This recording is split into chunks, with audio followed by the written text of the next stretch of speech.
Hello friends, welcome back to my channel. So বন্ধুরা, আজকে আমরা একটা অসাধারণ মাছের রেসিপি নিয়ে চলে এসেছি। একদম বাংলাদেশের বরিশালের রেসিপি। কিন্তু আজকের রেসিপির নাম হলো আম কাতলা। এখানে আমি ইনগ্রিডিয়েন্টসগুলো সাজিয়ে রেখেছি। মাছ আমি আগে থেকে হলুদ দিয়ে মেখে রেখে দিয়েছিলাম, হলুদ আর নুন। আমার এখানে আরও কিছু ইনগ্রিডিয়েন্টস রয়েছে, যার মধ্যে আমার টমেটো রয়েছে, পেঁয়াজ রয়েছে, লঙ্কা রয়েছে। এগুলো আমি পেস্ট করব। আমি একের পর এক আমি সব প্রসেসটা দেখাবো।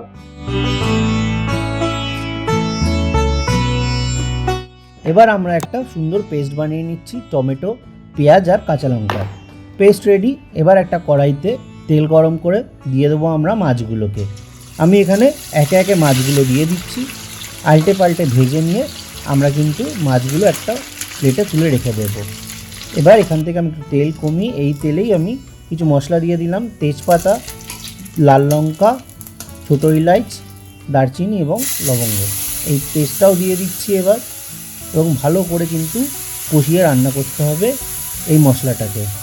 এই পেস্টটাকে যখন তেলটা ছেড়ে চলে আসবে, এই জায়গায় আমরা দিয়ে দেবো 2 চামচ আদা, এবং ততক্ষণ কষিয়ে যাব যতক্ষণ না আদার কাঁচা গন্ধটা চলে যাচ্ছে। এবার আমরা এখানে দিয়ে দেবো হলুদ এবং ধনে গুঁড়ো আর জিরে গুঁড়ো 1 চামচ করে।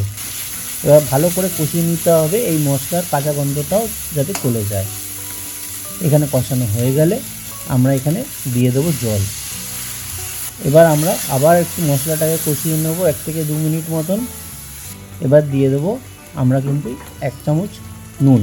আপনি স্বাদ মতো নুন দিয়ে দেবেন, এবং আবার মিশিয়ে নাড়িয়ে চাড়িয়ে এবার দিয়ে দেবো 2 থেকে 3 চামচ দই।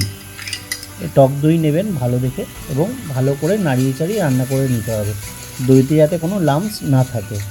ভালো করে কষে গেলে দিয়ে দেবো পেস্ট করা আমাদের আম। এখানে আমি 2খানা বড় সাইজের কাঁচা আম নিয়েছি, আপনারা ছোটো আম হলে 3খানাও নিতে পারেন। এবং আমাদের এটা ভালো করে কষিয়ে নিতে হবে মশলার সাথে।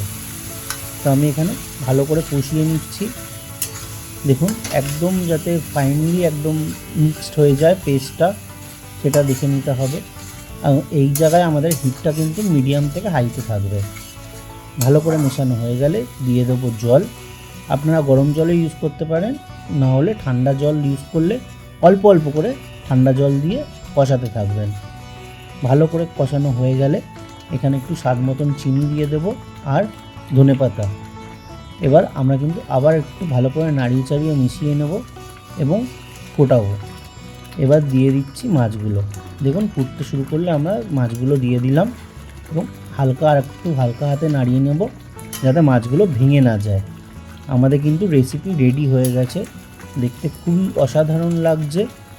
এই জায়গায় আপনারা টেস্ট করে দেখে নিতে পারেন নুন এবং চিনি। রেটিং করে নিলাম। একটা অসাধারণ আম কাতলার রেসিপি রেডি। সো ঝটপট আমার এই চ্যানেলটাকে সাবস্ক্রাইব করে নিন। আমাদের রেসিপি রেডি। দেখতে অসাধারণ লাগছে, দেখতেই পাচ্ছ প্লেটিংটা। তো আমি একটু টেস্ট করে বলি গ্রেভিটা কীরকম হয়েছে। ওফ, ভাত দিয়ে যা লাগবে না, অসাধারণ দুপুরের রেসিপি এটা।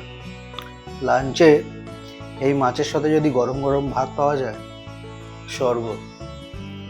আর টেস্ট করি।